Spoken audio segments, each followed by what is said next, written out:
Kalau tanya saya, mak ayah daripada duduk rumah lepas pencen, biarlah dia pergi kerja semula lah, lagi bagus tuan-tuan. Kesian kat dia. La ilaha illallah. Ada anak-anak ni tak tahulah, tak ada perasaan langsung. Mak dia pencen je terus dijadikan mak dia bibik dia. Duduk rumah dia. Jaga anak ni ingat nursery ke? Ini pencen grade 54 ni, awak boleh suruh jaga anak. Apa barang? Suruh ambil cucu sekolah. Ada jenis atuk boleh nak melayan, tak ada masalah. Tapi dia stres nanti.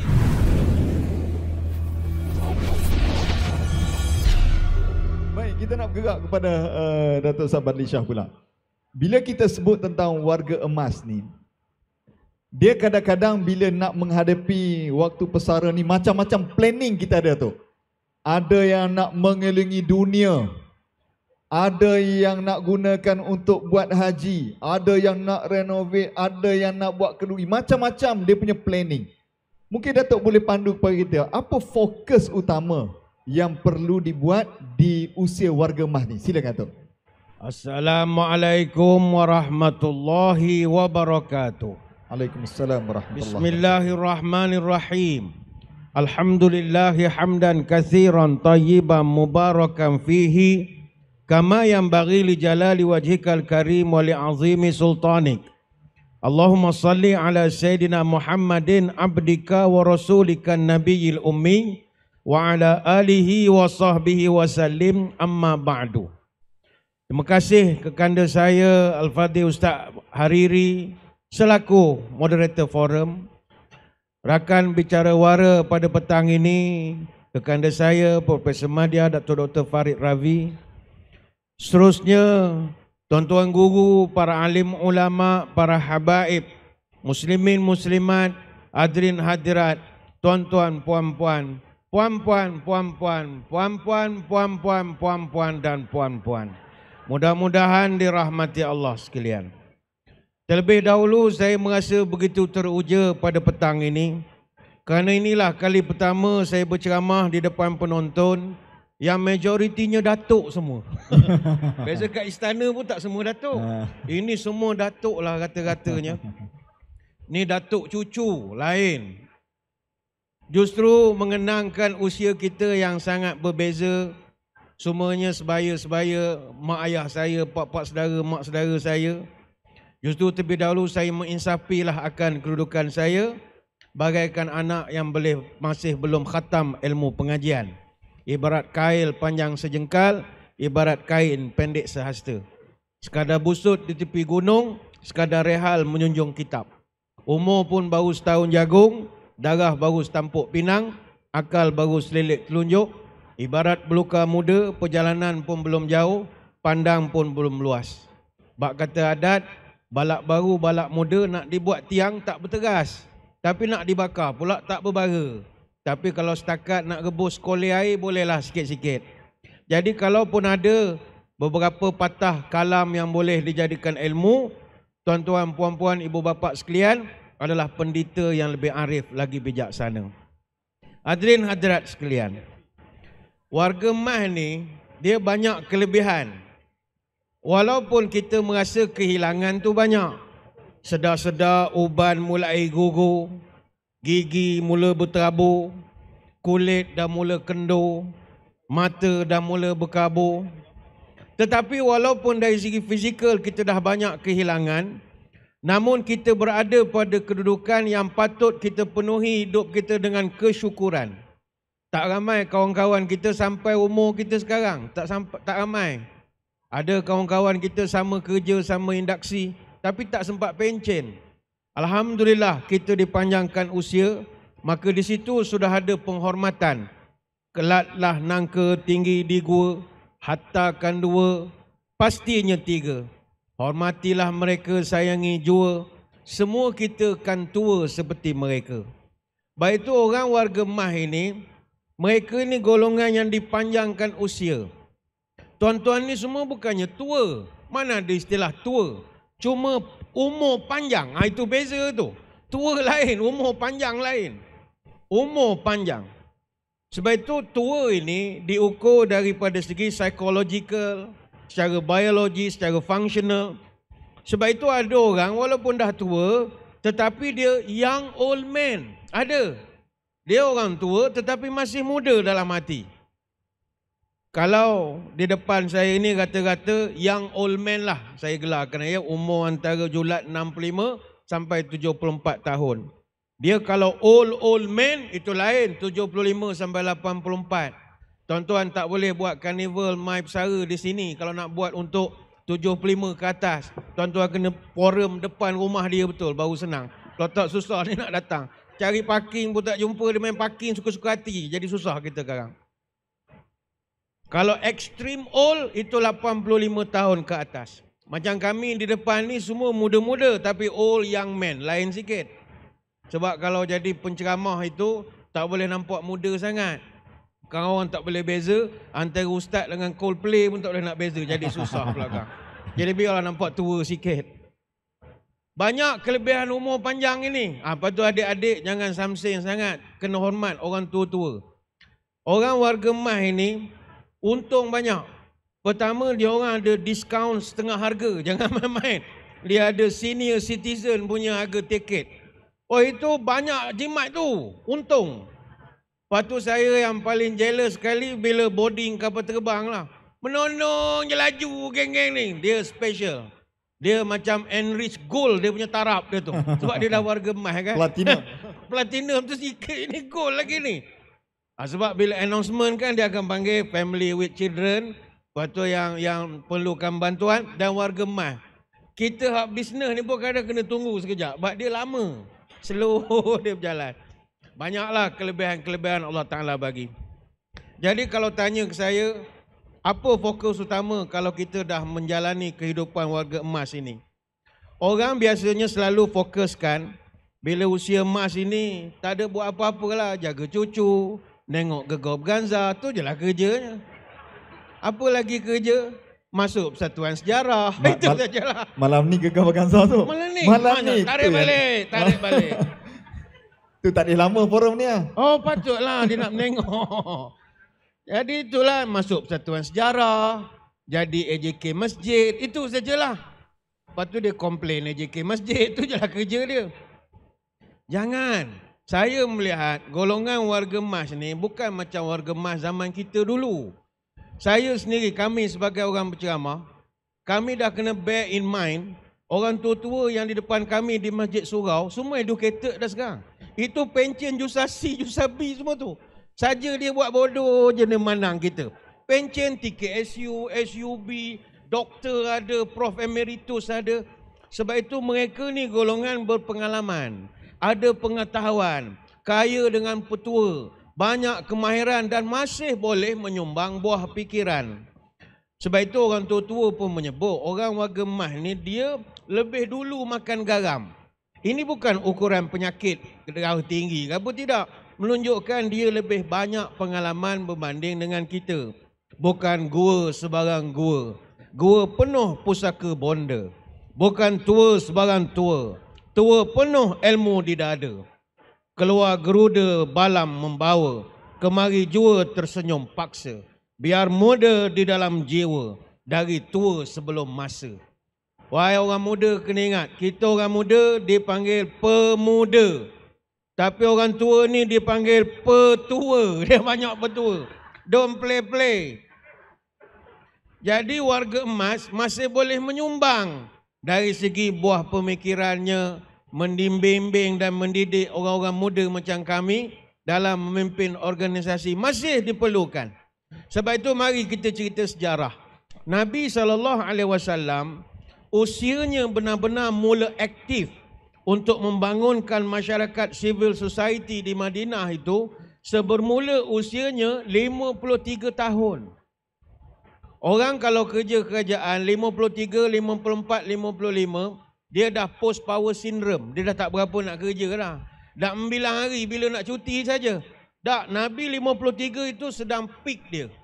Tidak hanya dia membina hubungan dengan Allah, tapi mencipta hubungan dengan manusia. Nabi bermasyarakat, terlibat dalam pembangunan sosial. Nabi tak pernah duduk diam.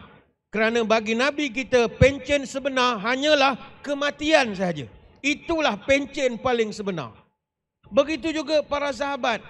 Mereka hanya pencen bekerja bila meninggal saja. Tengoklah Abu Bakar, Umar Al-Khattab, Osman bin Affan, Ali bin Abi Talib. Bahkan ada seorang sahabat namanya Abu Ayyub Al-Ansari radhiyallahu anhu. Dia berangkat berperang menghadapi tentera Byzantium, usianya ketika itu 93 tahun. Kerana bagi mereka pencen ni mati saja. Izinkan saya kongsikan, ada masa sikit. Boleh. Saya lambat lagi sikit lagi. Saya nak kongsikan ada satu kitab. Ni Syed Muhammad Abdul Hayy Al-Idrisi Al-Husaini Al-Fasi. Dia menulis satu bab khusus dalam satu karyanya, Nizamul Hukumah Islamiyah Al-Musamma At-Tartibul Adariyah. Dia buat satu bab Hirsus Sahabah ala Ta'allum wahum kibarun. Dia buat satu bab waqad ta'allama ashabu Rasulillah fi kibari sinnihim.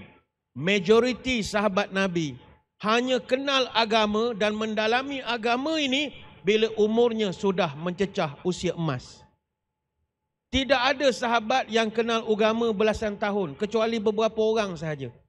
Majoritinya kenal agama dalam usia yang agak tinggi. Wala yaqulul kabiru la ata'allamu li inni la ahfazu li'anna sahabah ta'allamu wa hum kibarun syuyukhun wa kuhalun. Tidak sepatutnya orang itu mengatakan, saya tak nak belajar, saya ni dah tua, otak dah berkarat, tak boleh nak menghafal lagi. Ini kerana ramai sahabat yang belajar di usia yang tua. Abu Bakar As-Siddiq, Umar Al-Khattab, Osman bin Affan, Khalid Al-Walid, Hamzah dan ramai lagi sahabat Nabi, semuanya bermula pada usia emas. Sama juga para ulama sekalipun.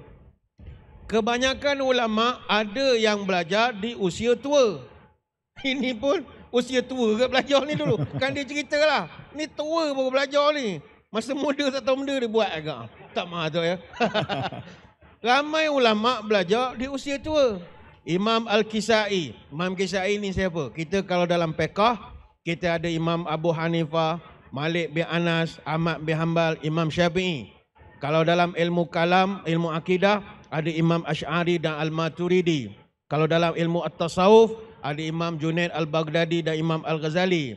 Dalam ilmu hadis, kita ada Imam Bukhari, Muslim, Abu Daud, Tirmizi. Kalau dalam ilmu tafsir, kita ada At-Tabari, Ar-Razi, Qurtubi, Suyuti. Kalau dalam qiraah, ada satu ulama namanya Imam Al-Kisai. Imam Al-Kisai ini salah seorang ulama besar dalam bidang Quran. Tuan-tuan sekalian, Imam Kisai baru belajar agama, rehlahnya bermula pada usianya 40 tahun. Dan dia meninggal umur 70 tahun. Dia jadi ulama tersohor sekali. Sama juga Imam Hasan bin Ziyad. Kalau dalam mazhab Syafi'iyah ada Imam Nawawi dan juga Imam Ar-Rafi'i atau Rafi'i yang boleh menyaring, meneliti pendapat Imam Syafi'i. Maka dalam mazhab Hanbali ada Imam Hasan bin Ziyad Al-Lu'lu'i. Dia ni alim besar. Dan kata ulama, Hasan bin Ziyad Al-Lu'lu'i mula belajar agama ketika beliau memasuki umur 80 tahun. Wahwa blub samanina sanatan. Walam yabit alal firashi arba'ina sanatan. Fa'afta ba'da zalika arba'ina sanatan. Dia ni mula belajar agama umur 80. Sejak itu dia tak tidur waktu malam selama 40 tahun kerana study. Ketika usianya 120 tahun, dia sudah boleh mengeluarkan fatwa dan dia memberi fatwa selama 40 tahun lagi. Semuanya bermula dengan usia emas. Imam Saleh bin Kaisan Al-Yamani rahimahullah, guru kepada Umar bin Abdul Aziz, mula menuntut ilmu umur 70 tahun. Allah beri berkat umurnya 140 tahun. Mungkin tuan-tuan petang ini akan kata, alah ustaz janganlah cerita ulama-ulama ni, alah pening betul lah, ceritalah yang mudah-mudah sikit. Okeylah. Sukan, saya ambil contoh sukan. Tahukah tuan-tuan, hatta dalam sukan pun warga emas never too late. Saya nak kongsikan petang ini ada satu kisah, ni tuan-tuan boleh Google. Ada seorang laki-laki namanya Fauja Singh. Dia ni asal daripada India tapi dah menjadi warga negara England. Apa kehebatan dan keistimewaan Fauja Singh? Dia adalah pemegang rekod maraton tertua di dunia. Bayangkanlah tahun 2003, dia sertai acara marathon di Kanada. Nama marathon itu Toronto Waterfront Marathon. Umurnya ketika dia berlari itu berapa? 92 tahun. Dia lari sejauh 42.2 km. Walaupun tak menang, peserta lain dalam 2 jam dah selesai. Dia 5 jam 40 minit. Padanlah 92 tahun kalau orang lain meninggal dah. Tapi dia diiktiraf sebagai pelari maraton tertua di dunia. Mungkin tuan-tuan kata, dia tak apalah Fauzi Yasin agak daripada sekolah berlari. Tak.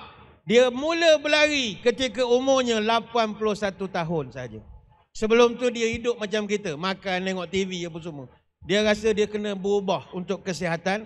Umur 81, dia telah mula berlari. Dia berlari perlahan-lahan 16 km. Ketika usianya 89 tahun, barulah dia berani menyertai maraton. Dan umurnya begitu panjang, masih hidup lagi, 112 tahun umurnya. Mula berlari umur 81, dia lahir 1 April tahun 1911. Begitu tua sekali dan rezeki dia bertambah. Sekarang dia jadi model untuk Adidas pula. Sebaris dengan David Beckham, Muhammad Ali apa semua.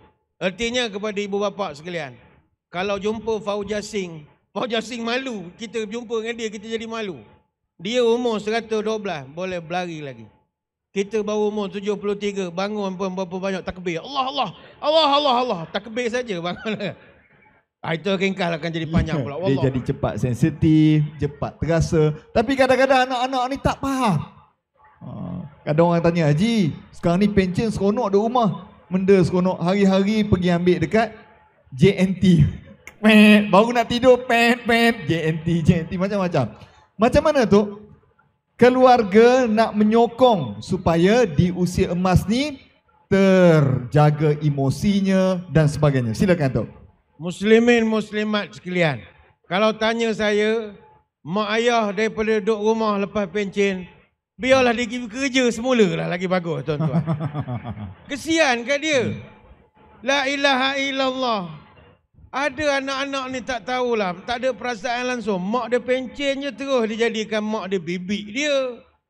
Duduk rumah dia. Jaga anak ni ingat nursery ke? Ini pencen grade 54 ni, awak boleh suruh jaga anak. Apa barang? Suruh ambil cucu sekolah. Ada jenis atuk boleh nak melayan, tak ada masalah. Tapi dia stres nanti. Saya dulu tuan-tuan pernah dipanggil ngisi slot sajalah. Ceramah untuk pegawai-pegawai kanan tentera yang anak bersara. Tuan-tuan jangan main-main. Macam kita penjawat awam biasa ni, pencen pun habis kuat. Kalau sekolah tu seret dengan kereta kebal pun tak kan. Kereta kuda je. Askar lain. Dia general-general ni ada Batman. Dia ada dia punya tukang lak kasut, ada pegang kasut, pegang beg macam-macam. Bila dah bersara, dia pergi ke mana-mana, mana ada orang tabik dah. Kecil hati. Dia masuk sini, rela dekat depan gate tu kan. Rela tu buat bodoh. Masuk. Aku ni Major General. Dia lupa dia dah pencen. Sebab masa dia kerja Mindeh dulu, masuk pop. Mana tak ada. Dia dah hilang benda itu. Stres dia. Sama-sama ayah saya. Ayah saya askar juga. Custom tapi orang tabik lah juga. Orang tabik, bayangkanlah. Bayang perasaan. Ada yang ni yang bercerita masa minum air lah. Ada yang kecil hati, dia kata kami dijemput majlis rasmi. Dia jemput saya seorang, datin dia tak jemput pula dah. Dan dia ingat dia kerja lagi, agaknya nak jemput suami isteri. Makan seorang sudah, dia banyak sangat mengajuk. Sebab tu kepada mereka ni, kepada anak-anak, biar je lah mak ayah bekerja. Kalau tidak, dia kerja mengacau kerja orang. Lagi susah kita. Dia duduk masjid, dia komplain imam. Dia komplain Bilal, komplain Nazir. Dia mengacau je kita siang malam. Sebab dia dah tak ada benda nak buat. Sebab itu kita di negara ini, pengalaman kita lepas ya, dalam tempoh 20 tahun sampai sekarang, Malaysia dah pernah melalui 3 proses kaji semula had umur persaraan pada usia lanjut. Tahun 2001, umur persaraan kaki tangan awam dilanjutkan daripada 55 pergi ke 56. 7 tahun kemudian pada tahun 2008, buat pula perubahan kali kedua had usia persaraan daripada 56 ke 58 pula. Dan kali ketiga 4 tahun selepas itu diumumkan pada tahun 2012 had umur persaraan dilanjutkan pula daripada 58 ke 60 tahun. Dan ada juga cadangan sekarang daripada Bank Dunia supaya had persaraan ni dinaikkan daripada 60 sampai 65 tahun. Ada cadangan. Mungkin orang tak setuju. Orang kata bila nak ke masjid surau, tidak, janganlah sampai tak semayang bila dah kerja. Dia kerja ni sebab tadi Dr. Farid sebut, kita sekarang Malaysia ni negara menua. Negara yang menua. Sebab kita ikutkan takrifan konvensyen antarabangsa, 7% atau lebih penduduk umur 65 tahun ke atas. Dan tadi yang doktor sebutkan tadi 20-30, 15.3% daripada jumlah penduduk Malaysia umur 60 tahun ke atas. Jadi kita kena terima kenyataan, orang kita ramai akan tua nanti. Negara kita negara orang tua. Sekarang kan, dulu mana ramai orang tua. 50 umur pencen meninggal dah. 57 meninggal, 58 meninggal. Tapi sekarang sebab orang hari-hari kayu basikal, exercise, apa semua. Jadi dia lambat pula mati. Tanpa pula ikut Dr. Farid punya nasihat, makan itu, makan ini. Tapi minta maaf lah, saya nak bangkang sikit cadangan tadi. Dia makan ni tuan-tuan, tuan-tuan makan je. Tapi sebelum makan, baca doa lah. Allahumma barik lana fima razaq. Ya Allah, tolong berkatkan makanan ni. Kolesterol ada, tolong berkat ya Allah. Dan sebelum makan, cakap dulu. Kambing, aku makan kau, kau jangan makan aku. Barulah selamat. Ini pendapat lah ya. Pendapat. Sebab kalau takkan tak makan, tak bermasyarakat pula kita nanti. Pergi kenduri rumah orang takkan bawa salad. Tak betul. Orang makan nasi. You tak makan ni ke? Makan rumput je tu kan. Macam kambing. Awak jak pencen jadi kambing malah. Puak makan sayur, tak berlauk. Macam kucing. Saya dah lama tak makan nasi. Berapa tahun? 3 tahun tak lepas pencen. Kenapa tak makan nasi? Gemuk. Ini fitnah. Tuan-tuan, mengaitkan nasi dengan gemuk ni adalah fitnah. Apa sebab? Gajah sebiji nasi tak pernah makan, gemuk je. Mana datang gemuk tu? Jadi abaikan nasihat tadi, tuan makan. Jadi sebagai kesimpulan, kalau tanya ke saya lah, anak-anak, janganlah suruh mak jaga anak kita. Dia pencen grade besar, bukan kerja jaga anak kita. Dan bukan anak awak seorang je, cucu dia, cucu lain ramai lagi. Jadi bagilah dia peluang untuk nak menjalani kehidupan yang mengembirakan dia. Ada orang gembira travel, naik kereta api, pergi Switzerland. Janji bawa ubat sudah, jangan tak bawa ubat. Ada orang gembira dengan bekerja. Dapat bekerja di airport, dapat kerja receptionist hotel pun dia happy lah. Janji jumpa orang, tanya hai apa khabar. Biarlah dia bekerja. Apatah lagi sekarang ini, kehidupan pasca persaraan dah tak boleh sama keadaan 20 tahun dulu. Kajian menunjukkan umur persaraan 60 tahun, sebanyak 74% pesara masih ada anak bawah umur 30. Artinya walau dah pencen, anak kecil-kecil. Sama ada kahwin lambat atau dapat anak lambat. Lepas tu baru hutang pun bertimbun-timbun lagi.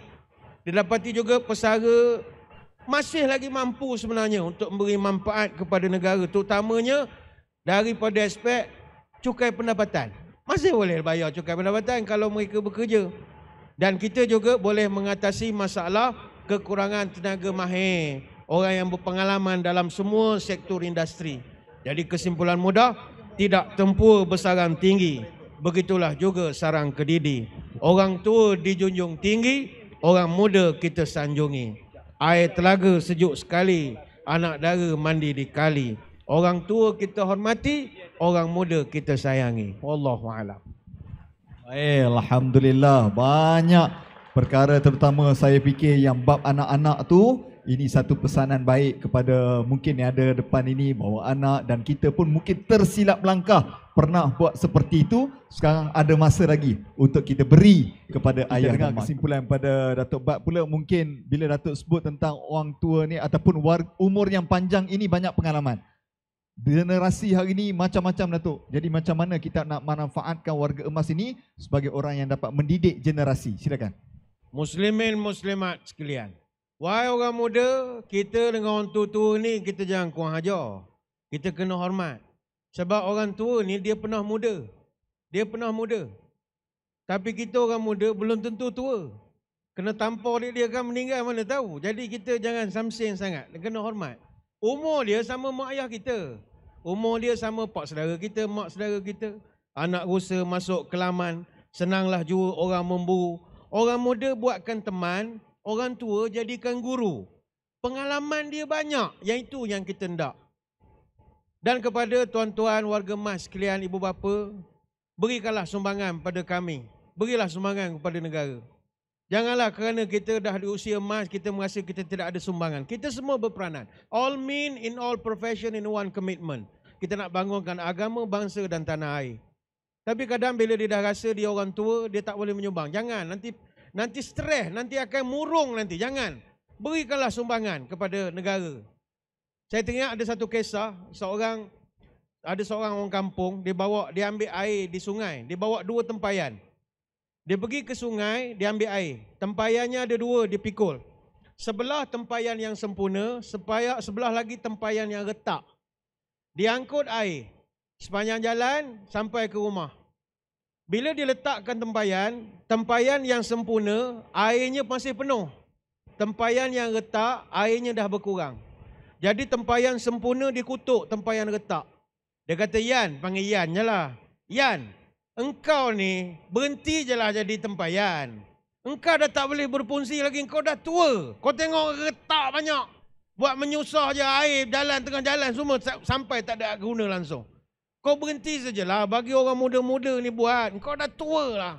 Jadi tempayan yang retak ni kecil hati. Mentang-mentang aku nak bencin, akhirnya dia pun mengadu pada Tuhan. Ini cerita dongeng, dia boleh bercakap tempayan ni. Dia kata, bosku, bos, saya nak berhentilah jadi tempayan. Saya nak jadi perhiasan je lah, taruh bunga je, boleh ke? Kenapa kamu nak berhenti? Saya tak tahanlah orang muda-muda ni kata kami lembab lah, itulah ini, tak boleh buat kerja lagi. Daripada dia hari-hari mengata, saya berhenti sajalah Tuan. Tuan tu kata apa? Tempayan, kau tahu mana kau tak ada sumbangan? Engkau masih ada sumbangan. Apa sumbangan saya? Air tak pernah cukup. Yan, sepanjang jalan dari sungai ke rumah kau, perasan tak ada bunga kiri kanan, cantik-cantik? Perasan Tuan? Itu bunga aku tanam. Kau ingat aku ada masa nak siram? Habis apa siram Tuan? Engkau lah yang siram. Aku saja bawa je. Sebab kau bocor, nanti air semua kena kat bunga. Siapa kata kau tak ada sumbangan? Kau ada sumbangan, Yan. Jadi kepada puan-puan, tuan-tuan sekalian, warga emas ni orang cerdik. Tahu menyemak, bijak menilai. Tahu menyelesaikan perkara pelik. Ilmu luas, budi pun baik. Akal panjang, bicara pun molek. Ini keluarga makmur, anak cucu akan terdidik. Justru warga emas mesti mau cergas, fikiran cepat, bekerja pantas, hati lapang, fikiran luas, menghadapi masalah jangan cemas. Warga emas pantang bermalas, tunaikan janji sentiasa kemas, hati terang, fikiran cerdas, pengalaman banyak, pengetahuannya luas, tahu menyemak hujan dan panas, tahu memilih antah dan beras, tahu berlembut, pandai berkeras, negeri pun makmur, rakyat pun puas. Selamat berkhidmat, jangan stres-stres, bekerjalah seadanya. Baik, alhamdulillah.